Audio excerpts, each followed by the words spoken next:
Haleluya, bantu b'Imana, ndabaramukije mu izina rya Yesu. Ndaje kubabwira iyerekwa narose, novuga nti nimburi nahawe kugira ngo shikirize ku bantu bayo, kuko Imana ishaka kwibira akabanga buri umuntu wese. None rero nje kubabwira ivyo Imana yambwiye, ivyo nabonye mwiyerekwa. Ntabwo ari kera, ni muri iyi minsi nyene nari ndyamye ari mwijoro. Ubwo no kuvuga ntararyama nari mfise umutwaro wo gusenga, kuko nari mfise ikibazo muri jewe. Nkabona ikibazo nari mfise kubona abana baguma bapfa batagwaye, abantu bakiri bato bagapfa batagwaye, abamama inda zigakoroka, izindi ugasanga umumama agiye kuvyara bakamubwira ati umwana yarapfiriye mu nda. Ivyo bintu vyose, ingo zisambuka, ugahiga ikintu kibitera ukakibura. Niyo ugerageje kubaza bakakubwira ibintu wumva ati ni ibintu bitari biremereye byotuma urugo rusambuka, aba umugabo n'umugore bagasambura bagatabana. Ubwo rero muri ico gihe nagize umutwaro kabisa, numva umutwaro mbere y'umutwaro, ndavuga ati reka ngende gusenga mbaza Imana. Ubwo rero muri uko gusenga kabisa iyerekwa narose, niyerekwa nagize gutya ndyamye ari mwijoro, mbona haje kabisa igitero c'inzige nyinshi. Izo nzige nyinshi mazije kuzibona narasenze, ndasenga, ndatangura ndasenga, ariko abantu twari kumwe baca baravuga ati nubwo uri kurasenga ntibishoboka, nubwo uri kurasenga ntibikunda, ntizigenda, ziragumaho. Nanje abo bantu narabishiye ndababwira nti jewe ngomba nsenge, ziragenda mu izina rya Yesu. Ubwo nyene ndasenga kabisa, ndasenga ziragenda. Ubwo nuko niho bwagiye guca, ngiye kuraba nsanga kabisa umwana yaryamye neza, nsanga akaboko kavyimvye. Ubwo ndibaza ni kubera iki. Naciye nibuka za nzozi narose mwijoro, byaciye bigenda gute, ncanja ku mavi n'ubundi ndasenga. Ubwo buke bwaho n'ubundi umwana nsanga umwana ameze neza, nta nakababare na gatoya.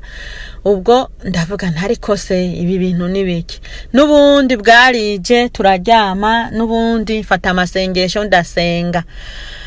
Majije gusenga rero mwijoro, numva ijwi rirambwiye ati none siwe umaze igihe ufise umutwaro wo kubaza ati abantu bapfa batagwaye bajahe? Ubwo muri uko uwo muntu iryo jwi rirambwira, ndavuga ntego, ngo raba neza hariya. Ngize gutyo ndareba, mbona kabisa ikiyaga kinini, uruzi runini, sinzi uruzi runini ya kwisi yose novuga. Ubwo ruzi ntiwabona iyo ruhera, ntiwabona niyo ruhereza, mbega sinokubwira. Uruzi gwirabura cyane. Ubwo nabona kabisa ari vyegereza mu maso yanje. Wa muntu arambwira ati raba neza, raba. Ndabandanya ndareba ubwo ruzi ngo ndabe iyo ruherera, ndabura. Ndareba ngo mbone iyo rutangurira, ndabura. Ubwo uwo muntu arambwira ati raba neza. Ijwi nguma numva rivuga ati raba neza, raba. Ndareba, majije kureba mbona muri ya mazi hazukurutse mw'ikintu kinini. Bantu b'Imana, sinobabwira ico kintu mu maso nta hantu rwari uruntu, sinzi sifi sigiki, uruntu runini amahero nagonyene gwirabura. Ubwo rero umuntu arambwira ati ubonye iki? Ndamubwira, nasubije ndavuga nti je mbona uruntu umenga ni ifi. Urya muntu arambwira atoya, ntabwo ari ifi, ati bandanye urabe neza ikintu kigiye gukogwa. Ubwo runtu rwarizukuruye, rurizukurura rwihindukiza. Ubwo uko nabona rwihindukiza, rumajije kwihindukiza, haca ibintu bimeze nk'igipfungu bigasohoka ibintu bimeze kabisa nk'igipfungu byinshi. Ubwo naragize ubwo ukamengo biraje gukubita nyine, ukamengo biranyegereye, ivyo bintu bimeze nk'igipfungu. hanyuma niho navuze none bijya nibiki, ijuru rirambwira ati bandanyurabe ico kintu kirihindukiza bantu b'Imana. Naragize ubwoba, ndakira ubwoba, iryo juna ryo rikaguma rimbwira ati raba kuko uzoje kuburira abantu, uzoze kubwira abantu. Ubwo rero arambwira ati raba neza, ndamubwira ego ndabona. Arambwira ati wabonye? Ndishura ego nabonye. Aca aransigurira arambwira ati rero kida kintu ubonye n'urudayimoni ruba mu mazi. Ati rero urya rudayimoni ruba mu mazi, bijya bintu wabonye kirungika gisuka bimeze nk'ibintu vy'imyotsi, bimeze nk'igipfungu. Ati iyo biduze bigenda kwisi biraniga, niho hahandi atuzosanga umwana yaba abantu benshi baryamika abana bameze neza. Ati mwijoro ukaza wumva ngo umwana yapfuye, bakikangura basanga umwana yapfuye batazi ivyarivyo. Ati ahandi naho uzosanga abana bari mu bitaro bagwaye, barabuze ingwara bagwaye, bagahiga ingwara bagwaye bakayibura. Ati nibijya bintu wabonye biduga nk'imyotsi biza kwica abana bikaniga. Ati bijya bintu iyo bigeze bikamura umwana, ugasanga umwana nta n'uturaso na dukeyi dusigaye muriwe. Ati umviriza. Arambwira ati kurundi ruhande naho abantu abajene, abo bantu twitwa bakiri bato, ati hajya bavuze ngo bagiye koga cyangwa bagize gute, urabona hagati y'abakobwa n'inkumi n'imisore usanga bari gutukana bagira gute, ugasanga bafise ibintu bapfa. Arambwira ati burya nibijya bintu byose. Ati niho uzosanga abantu benshi biyahura. Ati nibijya bintu iyo bigeze muri bo bihindura ubuzima bwabo. Ati kandi niho uzosanga abantu ukaza wumva ati umuntu yaguye mu ruzi yapfiriyemwo, ati yatwawe bamubuze. Ati nibijya bintu, ati rujya runtu iyo rugwihindukije, ati hapfa abantu benshi kwisi yose. Ati kandi abo bantu mu buryo bapfamwo n'umuntu apfa ntiyagwaye, nta ngwara nimwe bamusanganye, yinize cyangwa yaguye mu mazi apfira mu mazi. Uruzi ukaza wumva ngo uruzi rwamutwaye, ngo yagize mbega ngo yaguye mu ruzi nyene ngo nwayade. Ati ni rujya runtu nigo rubitera. Ati mungo naho z'abantu bubakanye, ati abantu bubakanye kiragenda kigasukamwo bijya vyotsi. Umugabo nta abayumva agendera ku itegeko ryiwe, umugore akumva agendera ku itegeko ryiwe, hagati yabo nta bwumvikane busubira kubaho. Ati ibijya bintu vy'imyotsi bimaze kubakwiramwo, haca haduka ibintu vyisanzaza. Umugabo akavuga ati ndishoboye nzoza gutora uwundi mugore, umugore nawe akavuga ati nubundi ntitwari dukwiranye.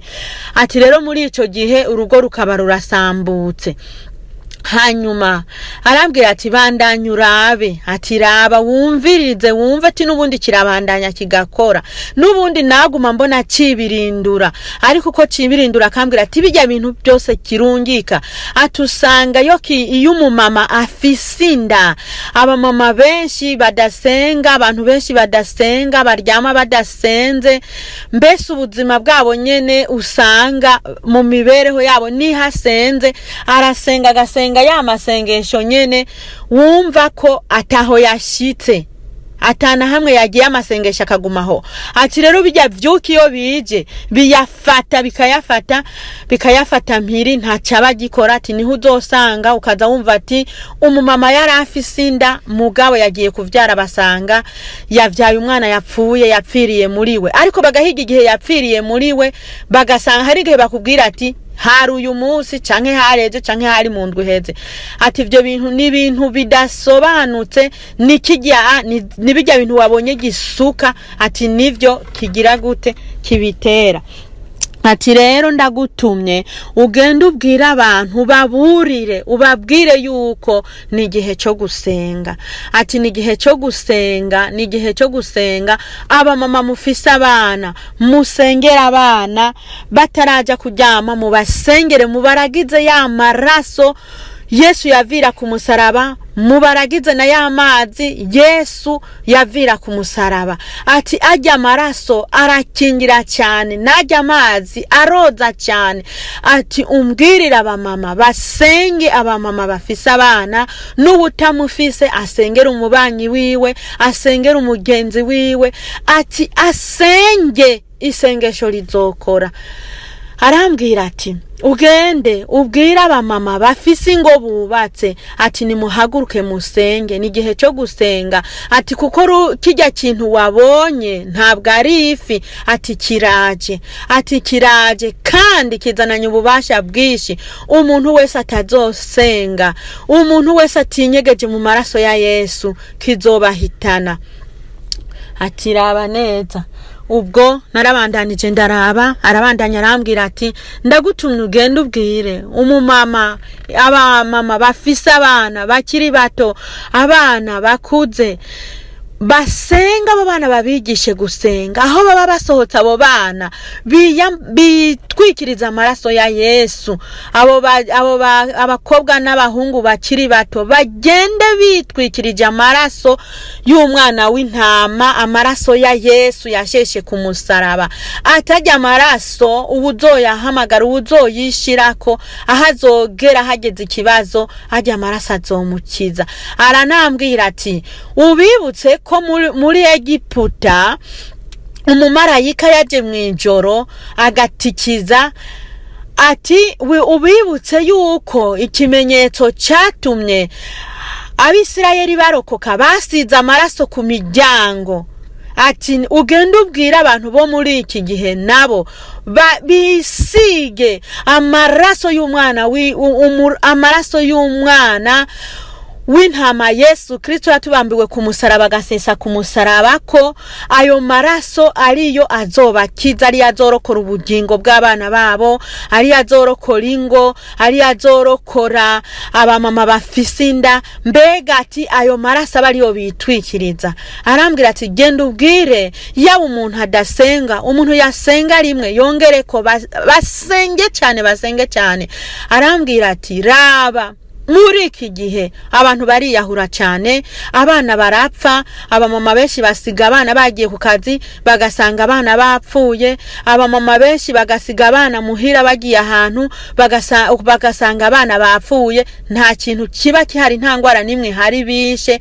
Atarika abaganga bo bazobabwira ko ni virusi iri kiratera, ni kiza giteye. Ati nta kiza kihari, ibintu nibijya bintu wabonye byicuka kibi, kijya kidayimoni kiduga. Ati rero kijya kidayimoni cyahawe kuza kunwa maraso y'abana, kunwa maraso ari munda z'abamama bafise inda, cyahawe kuza kunwa maraso y'abantu biyahuye.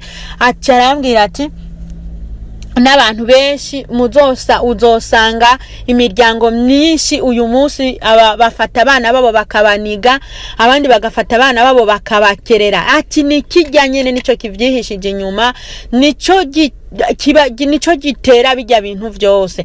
Atarya amaraso niyo agitunze, atajya amaraso niyo agitunze kijya kidayimoni. Ati kijya kintu wabonye ni kidayimoni gifise ububasha. Ati mugabo ku muntu yiyambaje, umuntu ari muri Yesu, ati nta bubasha na butoyi gifise.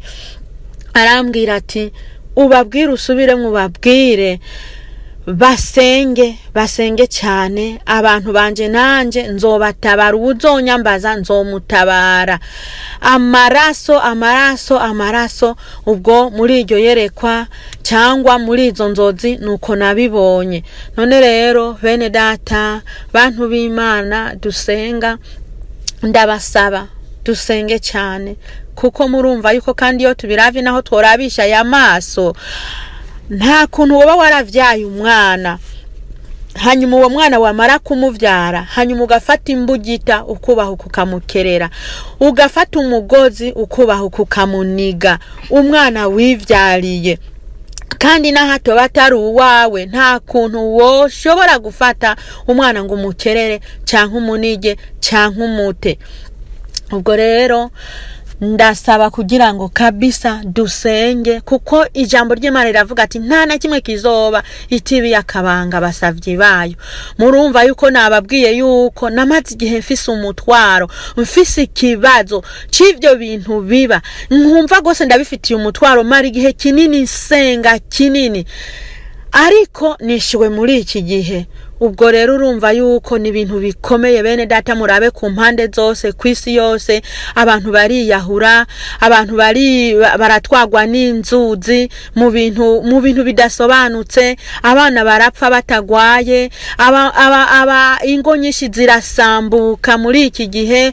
Ubiravye neza ukabona ko nta kintu na kimwe kihari, kuko n'ijambo ry'Imana ryaravuze ati nta na kimwe cyabagerageje atari ico kwihanganira. Ugasanga ivyo bintu abantu bariko baravuga canke basigura, wabaza ku ruhande umugore ati nibiki, akagusigurira ibi, wabaza umugabo ati nibiki, akagusigurira mbega ibintu ubumva yuko ari ibintu byari vyoroshe. Ariko kubera kwa gusenga guke dufise, kwa gusenga kuri muri twebwe, tudasenga kabisa ngo dufata amasengesho yo kwisonzesha, bigatuma umugwaniza duca ku ruhande, bigatuma abadayimoni batwirasira, bagira gute, batwara ivyacu, batunwamwo amaraso, abana bacu bakicwa, imiryango yacu igahura n'ibibazo. None rero muntu wumva ubu butumwa, muntu wumva iki gishinga ntahe, ja ku mavu usenge, gira amasengesho yo kwisonzesha, bwira Imana, bazimana. Birashika ko hoba hari umugenzi yapfishije umwana muri ubwo buryo, birashika ko hoba hari umubanyi yakereye umwana wiwe canke akamuniga.